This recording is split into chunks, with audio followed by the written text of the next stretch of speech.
Hi, everybody.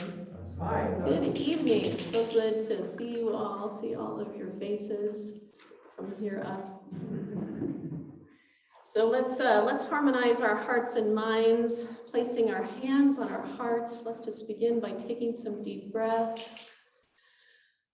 And let's say together, care, appreciation, gratitude, compassion. Care, appreciation, gratitude, compassion. Care, appreciation, gratitude, compassion. So are you all ready to dive into forgiveness? Do you all know what you came to tonight? Yeah, the topic is forgive to live. And I love this topic. And I'll say a little bit more about that and why I love it so much in a minute. At the last center I worked at, there was a congregant who would come to the center, not very often, every couple of months, few months, and she would come up to me and she'd say, "You're not going to talk about forgiveness again, are you?" She said, "Because you always talk about forgiveness, and I'm just not ready for that." I always laugh when I tell that story, or when I think about that story, because the divine puts us exactly where we need to be. To hear exactly what we need to hear at the perfect time, at the perfect moment, in the perfect way. Now, we may not hear it the first time, or the second time, or the third time, and so the divine is persistent. Yes? Yeah. But it's not so surprising that there's so much resistance around forgiveness. Is that me? Wonder, I'm not near that speaker over there. Oh, it's the guitar. We need the guitar down. Oh, well, part of it. Okay, I'm going to keep talking. So, I think that the resistance comes up because forgiveness is truly one of the hardest things that we will do on a spiritual path. Do you all agree with that? It's hard, right? It is just hard. But I believe that it's the most important thing that we can do on our journey, truly. I've had to forgive a lot of people in my life, particularly people from my past, my childhood, going all the way back to when I was 5, 6, 7 years old. And the forgiveness work, although hard, has been some of the most beautiful work that I have done in my life. Forgiving my mother, she was the hardest. She was the hardest one. I've talked about my mother before, but I'm going to mention a few things again. So she and my dad divorced when I was 2, and she left. And I didn't know why she left, but she just left. I was 2 years old. She was an alcoholic, and she couldn't be there as a mother. She just wasn't present. She wasn't available. And so all I knew was that she was gone. As I got older, she'd send me money for birthdays, for Christmas. We would chat on the phone here and there. And for summer breaks and Christmases, I would fly. She lived in Reno, Nevada, and I would fly from California to go visit her. We had some good times. We did. But her addiction to alcohol was pretty big. It ruled her life so much that it was really hard to witness. It was really hard to see that on an ongoing basis. I could even hear it when we spoke on the phone. I can tell when she'd been drinking. So for years, as I got older, I carried tremendous anger toward her and resentment toward her for not being the mother that I expected her to be, for choosing alcohol over me. At least that's what I thought. That's how it seemed to me. I listened to a podcast recently by Glennon Doyle. Some of you may know her. She's amazing. She interviewed an author by the name of Ashley Ford, and they talked about forgiveness. Ashley Ford shared about her experience with her own mother growing up and the abuse that she endured with her mom. And this is what she said about forgiveness. Forgiveness is giving up on the idea that it was ever going to be different. We can't change anything about the past. I'm never going to get the chance to be a 14-year-old who is close to her mother. That is not going to happen. I was really struck by what she said. That forgiveness is giving up on the idea that it was going to be different. I think a lot of our pain is related to wanting something to be different, to looking at our past and wishing it were different, wishing that it showed up differently, wishing that someone behaved differently, expecting it to be different. And then we get mad at the people that don't behave the ways that we expect them to. Yeah. Confucius said, "Those who cannot forgive others break the bridge over which they themselves must pass." I will say that again. Those who cannot forgive others break the bridge over which they themselves must pass. In other words, we hurt ourselves when we don't forgive. We prevent ourselves from being able to move forward and cross that bridge when we can't forgive, when we are unable to let go. The only way to get to the other side of the bridge is through forgiveness. The only way to experience freedom is through forgiveness. And so we have to let go of the resistance. Easier said than done. Often there's so much resistance because we think that if we forgive someone, we are condoning their behavior. We're saying it's okay that they did what they did. How many of you feel that way? You've experienced that, you felt that, right? It's like, yeah, but if I forgive them, it means I'm saying what they did is perfectly fine. And that's just not so.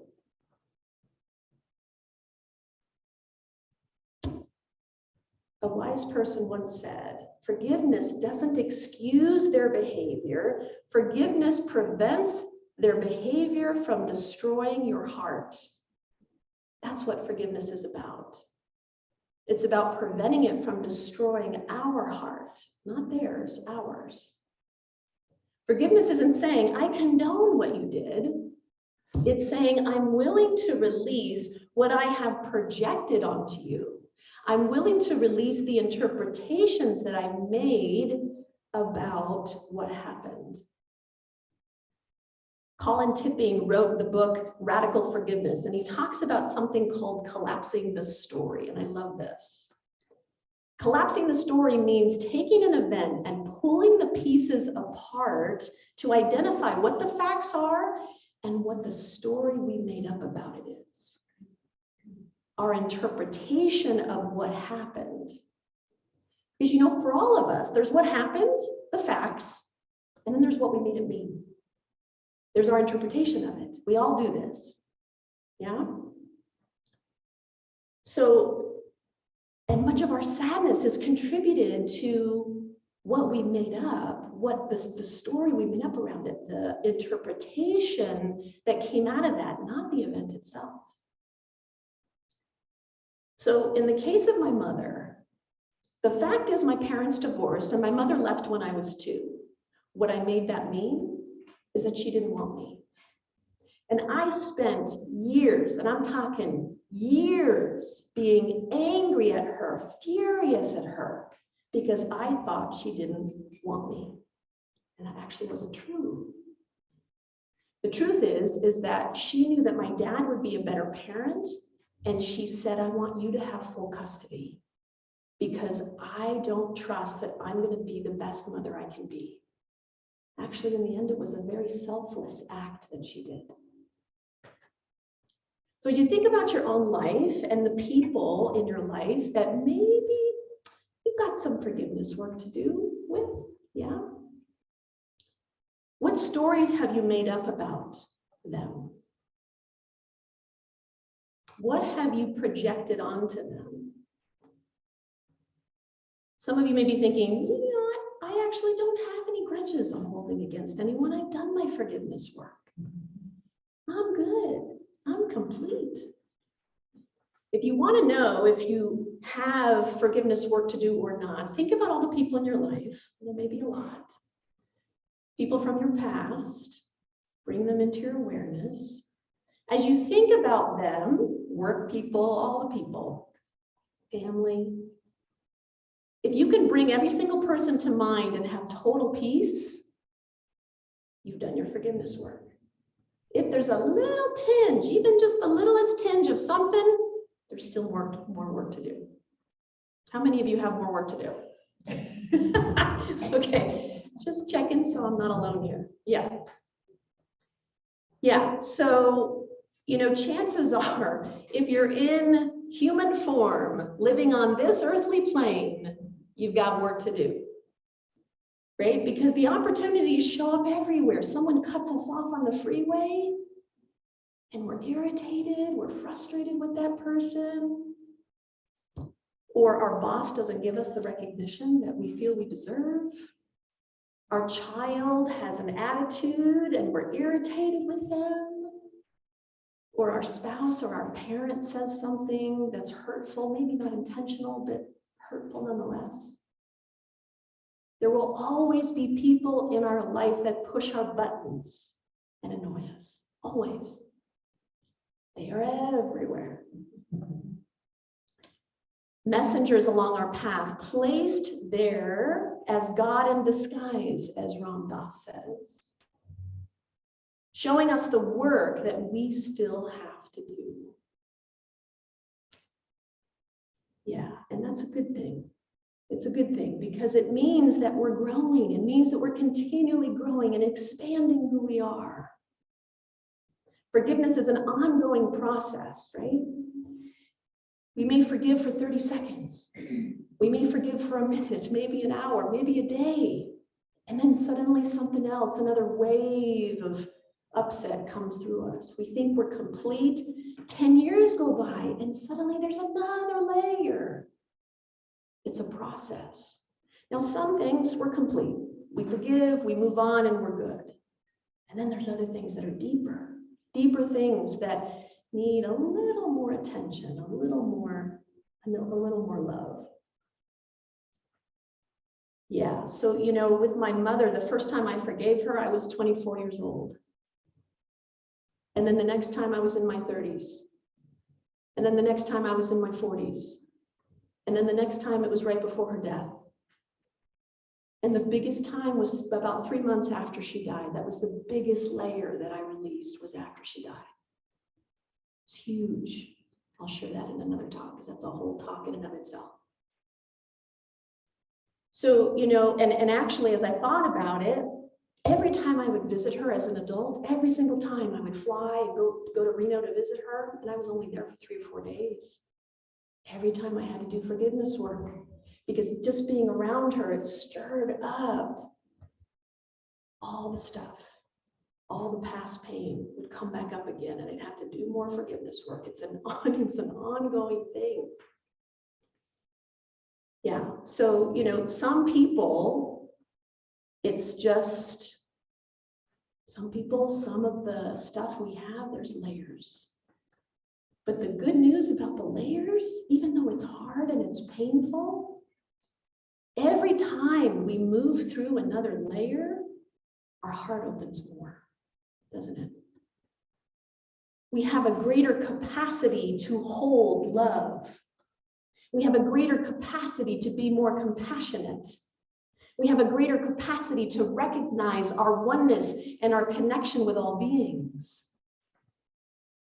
We have a greater capacity to recognize the divine within us, and we move through the world differently. Every time we peel another layer, we move through the world differently. Are you with me? Yeah. So forgiveness is what allows us to be this loving presence in the world. It's something to be grateful for. It's something to give thanks for. It's not something to be afraid of or to resist. The events and individuals in our lives that we are struggling to forgive, they are in our life in order to bring up within us what needs attention and healing. These individuals, whoever they are for you, have been placed right in your path. by the divine to assist you in the expansion of your consciousness and who you are. It is by divine design that they have shown up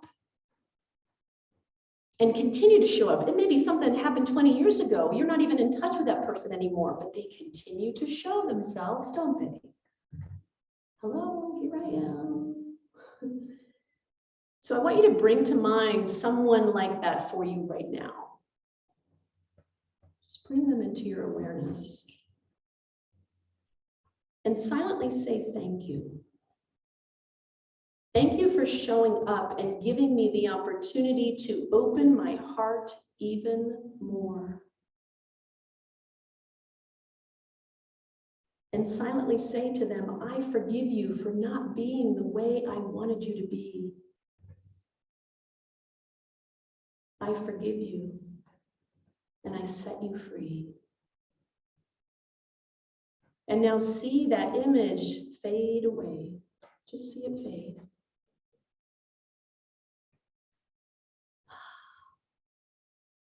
We are each other's messengers, yeah?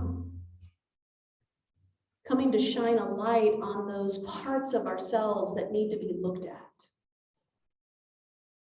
We all carry wounds. We all carry wounds inside of us.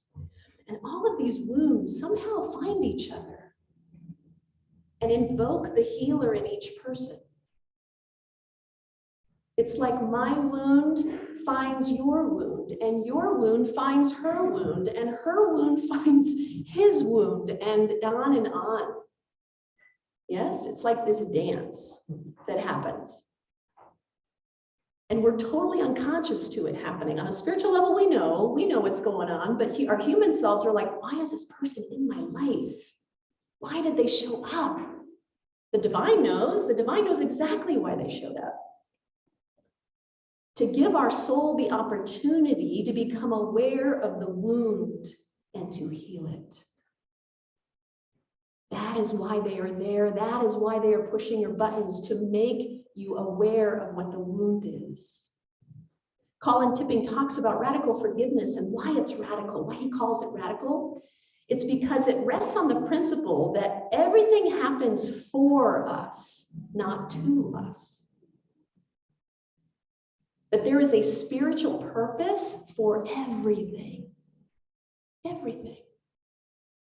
Nothing that ever happens to us is without some spiritual purpose, some gift. Forgiveness teaches us to be more compassionate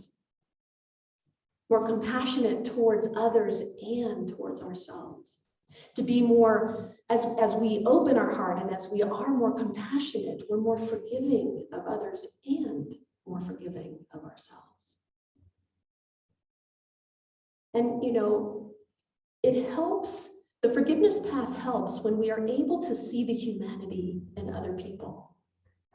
When we recognize that they have wounds just like we do. We all carry those wounds. And we can never really know what their struggles are. Even the people that are closest to us, our spouses, our partners, our family, our friends, we can never, ever know what is actually happening within each individual. And so if we can recognize that, if we can recognize the humanity in all, it will allow us to forgive in a deeper way. We may not agree with the actions of someone. We may not support their actions. But we can know that on some level, they've endured a lot in this life, just like we all have. And if they could do better, they would do better. Now, some of you are thinking, well, no, actually, I know they could have done better, but they really didn't do better. But truthfully, if some people know what they're doing is wrong and they do it anyway, well, that just tells me that there's a lack of awareness. They are unconscious. And isn't that something to have compassion for? If somebody really is doing something intentionally to hurt us, there is something really serious going on there. Most of the time, we don't know. Most of the time, we think we're doing the right thing and we end up hurting somebody. It happens to all of us. So,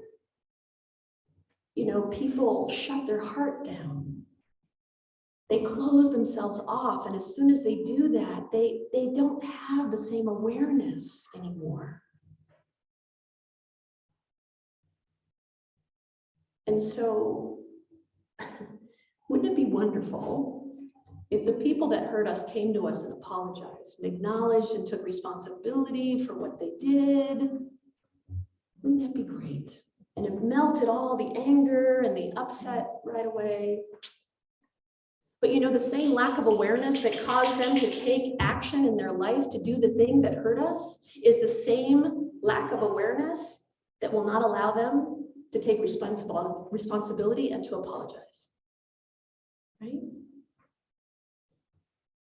I secretly wished, when my mom died, I secretly wished that when I was going through her things to clear out her house, that I would find a letter that said, I'm sorry. I'm sorry for all that I did and didn't do. I'm so sorry. I never found that letter. But I chose to do the forgiveness work anyway, because I know how important it is, because what's on the other side of that bridge is freedom. What's on the other side of that is peace. As hard as it is to do our forgiveness work, it's one of the most important things that we can do for ourselves and for our spiritual journey. Let's just all take a deep breath for a second. Maybe I just need to. It's a hard topic. I recognize that. I loved my mom.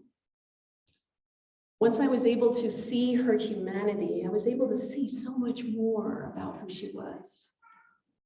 She was actually a wonderful woman, a very sweet and kind and lovely lady.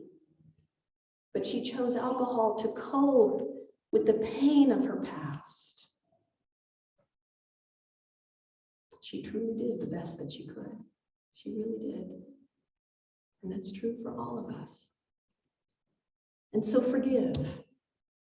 Forgive others, for they know not what they do. Forgive yourself, because you all are doing the very best that you can, truly. Embrace the opportunities that continue to present themselves to you every day. Embrace them, receive them, give thanks for them. So let's all make a commitment to ourselves right now to let go of any resistance that's there, to let it go, and take one small step towards forgiveness so that we can cross that bridge and we can experience the freedom that we desire and the peace that we desire. I want to close with an affirmative prayer, part of which was written by Reverend Scott Aubrey. So I invite you to close your eyes if you're comfortable.